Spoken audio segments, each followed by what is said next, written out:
Hello again. Today is still 17th of April. Now it's 20 to 6 in the afternoon Moscow time.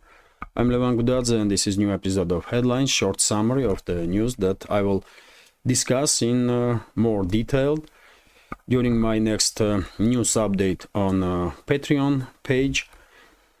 And if by chance you are interested in more news from Russia, please consider to subscribe to my Patreon and same time support my work this way.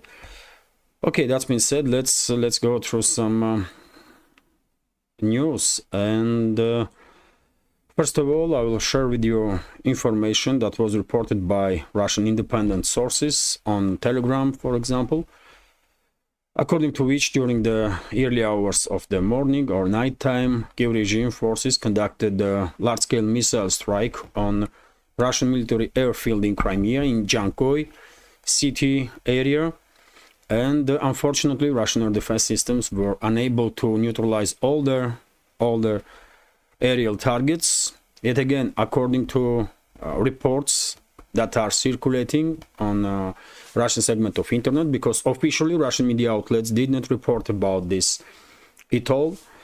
And well, according to latest information, including from Riber think tank, which has the biggest military channel on an analytical channel on Telegram, ATACMS ballistic missiles have been used by Kiev regime to conduct these strikes. About 12 missiles were launched in two waves, initially 7 missiles, then 5 missiles, and as I said, unfortunately, air defense systems were unable to neutralize all of them. And this morning I shared on my Telegram some videos about destruction, about explosions in this airfield in Jankoy. There was quite significant damage done in the area. And well, if you are interested where Jankoy is, it's on Crimea, on the northern side of Crimea. This is Jankoy city itself, and this is the airfield that was targeted by Kiev regime. Usually this airfield is used by Russian helicopter aviation, and if we zoom in, you can see helicopters, Ka-52s here, for example, were located in this airfield. Although, of course, this particular picture of this area was made God knows when, maybe years ago. It's not the main point here. This is the airport location of it, and according to reports that I see on independent sources, including in Russian segment of internet, administrative building was damaged during this strike, a number of military equipment, presumably helicopters also, and some channels are even reported, and I shared information on my Telegram about it also, that well, presumably S-400, Russian S-400 air defense system was destroyed also during this night strike on airfield in Jankoy. This is the picture that is circulating on internet. Hard to tell when this picture was made or where, but number of big channels are assuming that this is aftermath of this Ukrainian strike on Jankoy airfield. Let's see if Russian Defense Ministry will make commentary about it, or Russian media, if Russian media will report on this topic. Of course, I will share additional information during the next updates. Unfortunately, when against you entire NATO with few dozens of countries are waging undeclared war, unfortunately this kind of stuff happens. It's a large-scale military confrontation. But of course, Russia will retaliate, undoubtedly, and everyone who was involved in this and many other attacks of Kiev regime will pay heavy price eventually. RIA Novosti is reporting that in several Ukrainian cities there was explosions today, Among those cities are Kryvyi Rog, Odessa, and Chernigov. And when it comes to Chernigov, according to reports, hotel was destroyed as a result of Russian strike. Hotel that was used by Ukrainian military personnel or military personnel of Kiev regime, and also bunch of mercenaries were located there. This is, of course, unconfirmed officially reports. And on the internet, there are pictures are circulating, videos are circulating, when you clearly can see that this hotel basically was transformed into a military facility. A huge number of casualties among Kiev regime's military personnel, and I assume among mercenaries also, although those mercenaries, of course, are NATO troops in reality, just disguised as mercenaries. In upcoming days, probably we will learn some more information on this strike, and of course, I will share additional information in next updates. Also, TASS news agency is reporting that today, in several Russian cities, airports, civilian airports, was shut down due to some aerial threat, and among those airports was airport in Kazan, capital of Tatarstan Autonomous Republic, also airport in Nizhny and Nizhny Novgorod. All those areas are on quite far away from line of contact in zone of special military operation, but well, as I just said, NATO is waging war against Russia, and they are providing Kiev regime with long-range weapon systems to conduct terrorist attacks deep inside Russian territory. That's what Kiev regime does. So also several channels reported that airport in Sochi also was at some point shut down, but for this moment, no reports in any of the media outlets about drone strikes deep inside Russian territory. Maybe, or I assume that all those aerial targets was neutralized and suppressed. Vzгляд newspaper is reporting about article in Politico, a US media outlet, according to which Ukraine's defense lines, or Kiev regime's defense lines, may collapse this summer, and Politico is articulating with number of reasons why is that, and among those reasons, main issue is that Kiev regime forces are experiencing lack of manpower and significant lack of munition and weapon system. And also, by the way, maybe somewhat surprisingly, Politico is highlighting that Kiev regime forces are experiencing low morale. And this is due to constant Russian bombings, according to constant Russian strikes. This is according to Politico, and journalists of Politico had interviews with Ukrainian military personnel, so probably they are sharing information that they receive from militaries that are still loyal to Kiev regime. RT is reporting that Kiev demands Israel-style security guarantees. The US must defend Ukraine like it did Israel last weekend. The spokesman for President of Ukraine, Vladimir Zelensky, has stated. Andrei Yermak, by the way, he is the head of administration of president, or chief of staff of the Zelensky's office, and well, what can I say? They can dream about it.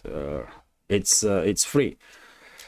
Lenteru is, although, by the way, Washington officials in Washington, of course, already made statements that Ukraine is not Israel. It's a different country, different story, and Washington has no intention to act in regards to Ukraine in the same manner or same way that it did when it comes to Israel. If Zelensky and his associates have some questions, why is that? Well, they can ask their Western bosses. Litecoin is reporting that Netherlands will transfer 2 F-16 fighter jets to Romania for training purposes of Kiev regime pilots, and according to this report, first bunch of F-16s will be delivered to Kiev regime this summer If you remember, this timing is always shifting. It was spring a couple of months ago. Now it's summer. I wouldn't be surprised at all if in a couple of weeks' time we will hear information that these F-16s will arrive in Ukraine in autumn, and then maybe in winter. Anything is possible at this point. RT is reporting that according to head of IAEA, International Atomic Energy Agency, Rafael Grossi, there is no evidence that Iran developing nuclear weapons. Netanyahu's government definitely not gonna like this statement of Grossi, and they're not gonna like it so much so that who knows, maybe Grossi will be removed from his office in fairly short time, and we will know why. We will know why. TASS news agency is reporting that Russia sanctioned 235 citizens of Australia, and they would not be able to ever visit Russia. Okay, this is a retaliatory step from Russian Foreign Ministry. Australia's government did the same stuff. They are acting quite hawkishly towards Russia whenever they have any opportunity to do so. RIA Novosti's report that Parliament of Georgia voted for adopted basically in the first reading this controversial in Georgia law about, or draft bill about foreign agents, and of course this was happening on background of this protests of US controlled or Western controlled so-called political opposition in Georgia and non-governmental organizations and the so-called media. And they are controlling quite a number of media outlets in Georgia, by the way, quite a number. Well, also interesting information from RBK news agency that former Russian president and current deputy chairman of the Security Council, Dmitry Medvedev, commented on the situation in Georgia in regards to this escalation, latest escalation around topic of for law of the foreign agents, and Medvedev stated that this attempt to destabilize Georgia is organized by US. He blamed US for this. I guess we can interpret his statement as an accusation of US secret services and political leadership, and I believe he is absolutely correct. I said that many times before, that US is in control of vast majority of so-called oppositions in Georgia and non-governmental organizations or the media. And also simultaneously Medvedev spoke about for law about foreign agents that is adopted in Russia for quite a while now, and Medvedev come up with an initiative that this law needs some changes, and foreign agents in certain circumstances should be charged with criminal charges, should face criminal charges, as it is done in US. Because in US there are circumstances when foreign agents may face criminal charges, and there are many instances when this was done.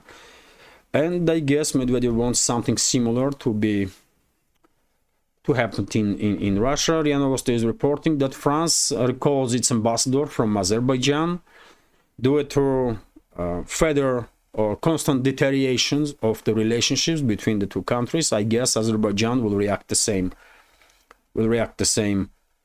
way. And finally, I will share with you this news that Russian peacekeepers are leaving Nagorno-Karabakh, which is of course in Southern Caucasus region in Azerbaijan. Nagorno-Karabakh was controlled by Armenia for a long time, by local militia forces, local armed forces, armed formations, and also of course Armenia was involved in this directly and indirectly. And Armenians were controlling basically not just Nagorno-Karabakh but also 7 other regions around Nagorno-Karabakh, But in previous years, Azerbaijan conducted extremely successful military operations in terms of regaining control over their lost territories, and they are now in control of Nagorno-Karabakh also. And I guess as a result of the negotiations between the sides, Russian peacekeepers are no longer needed in Nagorno-Karabakh. I can understand why, because there is no one left there to defend. A vast majority of Armenian residents of Nagorno-Karabakh have been forced basically to flee this region, although Baku officially, Azerbaijani government officially promised that rights of Armenian citizens will be protected. But because of the huge mistrust between the sides, of course, vast majority of Armenians made decision to flee the region. So Russian peacekeepers are now leaving Nagorno-Karabakh, and this is it when it comes to this short summary. I remind you, dear friends, that if you are interested in more news, and if you are interested in my personal take on certain topics, then I have updates on my Patreon page also on regular basis, and you can subscribe to my Patreon. That will be great support to my work. And I have not just news updates there on Patreon, but also some additional extra content, not necessarily about news and politics. So you may find it interesting also, hopefully. This is it for now. Have a great day. And before I go, let me remind you that in case you want to support my work, you can do it also by Boosty or through Boosty. And by PayPal. By PayPal, all the links are under this video in the description box and in the pinned comment. This is it for now. Have a great day and take care.